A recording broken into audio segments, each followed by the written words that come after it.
Hello, everybody. Welcome back to Project Podcast. My name is Ira Bowman, your host, and today I'm excited to have back with me Betty Kempa, a certified career coach. Welcome to the show, Betty. Hi, how are you? I'm good. It was good talking to you in the green room. I'm excited about this episode. I like the questions. Just like last time, we're going to have 3 questions. It's going to be 10 minutes or less. We're going to try to keep it to 9 minutes this time. We'll see how we do. Okay, I'll do my best. All right. So first question for you. What are some of the biggest stumbling blocks holding job seekers back from succeeding?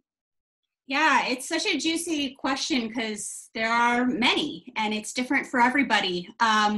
In my mind, there's the external blocks that are kind of holding people back, whether it's kind of the obvious stuff, resume or interview skills, your LinkedIn profile, your branding, your networking. And then there's the less obvious, which is the internal blocks that hold people back. Which is really interesting because oftentimes I have clients that come to me that want help with the external blocks, and what we uncover is it ends up being internal. Okay. So there's 4 different internal blocks that I tend to see hold most people back. I call them the GAILs, GAILs. Ooh, well, that's good, an acronym to help us remember. Okay. That'll help you remember. So it's a gremlin is the first one, and that's the inner voice, the little guy that sits on your shoulder and tells you that you're not good enough. Okay. Right? So the gremlin is something, and people also call it the saboteur. The next one is assumptions. So false assumptions from the past that you bring into today with you. The third is interpretation. So it could be some kind of a false interpretation that you're making about a situation or an event. And then the last one is limiting beliefs that people hold, and it kind of stops them from moving forward. But those are typically the 4 that I see people struggle with. Okay, and that's called the GAILs. Yeah, that's how I help my clients remember them is GAILs. Okay. GAIL. Mm-hmm. All right, so this might throw you off a little bit, hopefully not too bad. Yeah, tell me. You give me, or give us, in this case, the audience, a specific example of each of these 4 internal issues, and hopefully that will help us to identify how that negatively affects us so that we can avoid it, right? So the GAIL, kind of a little bit of a deeper dive into each one. Yeah, definitely. So, and this is, I'm constantly doing this with people that I coach is try to uncover and figure out which GAIL it is that they're struggling with, that they may not even realize that they're struggling with. So we'll start with gremlin. We'll start with G. Sure. So again, that's that little voice. Yeah, that's in the beginning. So that's the guy that's saying, yes. That's the guy that's saying that, it's basically trying to get you not to take a risk, trying to get you to take the safe road. The gremlin, it's that little inner voice, your inner critic, that's whispering to you to stay put, to play small, basically. Gremlins are highly personal. It is so different. Everybody's gremlin, and everybody's got something, right? That kind of keeps them playing safe and small that they really have to confront. It's often tied to a fear of failing, fear of feeling pain, fear of being embarrassed. But at the heart of it, it's some variation of I'm not smart enough or I'm not good enough. Like a confidence issue. Yeah, oftentimes. Okay. It could be tied to imposter syndrome, but it's that little voice. And at the end of the day, it's some variation of you're not good enough. Okay. So that's a gremlin. The assumption is, again, it's a belief that because something happened in your past, it's going to happen again. So I'll give you an example. So it could be a client gets turned down for a job in the tech industry after they go to an interview. And they are then convinced that, well, it's going to happen again. If I go after another job in the tech industry, I'm going to get turned down again. So don't even do it because I don't want to expose myself to that risk again. Exactly. So they're basing their future on something that happened in the past. And that will alter their behavior. So now they may not even apply, whereas maybe had they applied for 5 more jobs in the tech industry, maybe they would have gotten a 5th job. Right. But they're not doing it because they're basing all their behavior on something that happened in the past. So that's an assumption example. Interpretation example, again, an interpretation is an opinion or a judgment that you create about an event, a situation, a person, or an experience, and you believe it to be true. So again, an opinion or a judgment. So here's an example that I had with a client.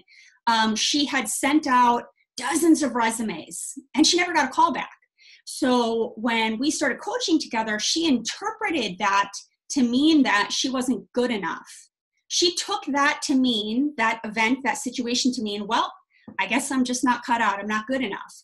But upon further examination, what we figured out was her resume wasn't ATS formatted. So the applicant tracking system, it wasn't formatted the right way. So the resume robot was just kicking her out.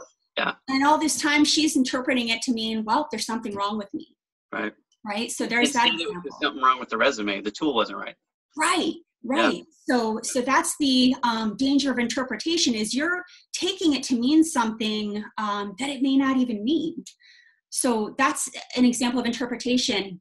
Limiting beliefs are very common. So again, limiting beliefs is something you accept about life, about yourself, about your world, or the people in it that limits you in some way.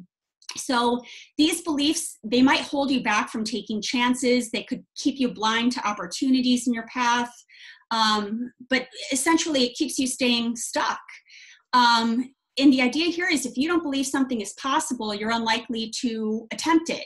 Or even if you did attempt it, you might not devote enough energy to achieving that goal. So more often than not, a limiting belief tends to come from something you learned from somebody else, something you learned from a book or society or the media. And some examples of that could be something around, well, I will never make enough money with XYZ type of job. That job will never make me enough money. Right. Or a limiting belief could be, it's impossible to work at a job that I love and make money. That's impossible, right? That's the farthest from the truth, but I know people do believe that. Yeah, no, I mean, I hear this stuff. Or people would say, well, it's easier to stick with what I'm currently doing than to challenge myself. Something I hear very often, because my niche who I coach is mid to senior level corporate women. So I often hear women that maybe are in their 40s or 50s say, well, it's too late in the game for me to change careers. Yeah. It's too late in the game. So that's an example of a limiting belief. All right. Well, we've got about 60 seconds to answer the last question, but I think actually you've done a really good job with it, so it might not take that long. So the final question, how did you learn about these issues, and what do you do to help people in your coaching sessions to help them get over it? Yeah. So I learned about this through IPEC, which is where I got certified, which of course I'm biased, but to me, that's the gold standard of coaching. And what I help people get over it is by asking empowering questions. So for limiting belief, I'll just go there. I might dig deeper with my client and say, well, how true is that belief really? And what evidence do you have to support that belief? Yeah. Or oftentimes I'm digging to figure out, well, where did you get that idea from? How has it affected you? And really the key is, how can you let that belief go if it's no longer serving you? But essentially the way that I approach each GAIL is going to be slightly different. Sure. Depending on the situation. But that's an example with limiting belief, how I would approach that. Cool. Well, what I'm going to do is I'm going to link this podcast on my website to your coaching page, your website, so that people can get in touch with you and and hopefully figure out ways that you can work with them. I know that you offer I think it's a free, the first session kind of a interview, free, right? So I have a complimentary coaching. So if you're struggling with a GAIL, reach out to me. Yeah, and I think that's a wonderful thing. It's one of the reasons why I like it so much. So, Betty, thank you so much for coming back on. I look forward to having you on again. Cool. This next series, what I'm going to do is I'm going to have us with two other, be me and you and one other person, and we'll each ask each other a question. I think that'll be a lot of fun. Oh, I like it. Round robin. Yeah, exactly. All right, cool. Well, thank you very much. Enjoy the rest of your evening, and I hope to see you again real soon. Thanks, Sarah. Thanks. Have a good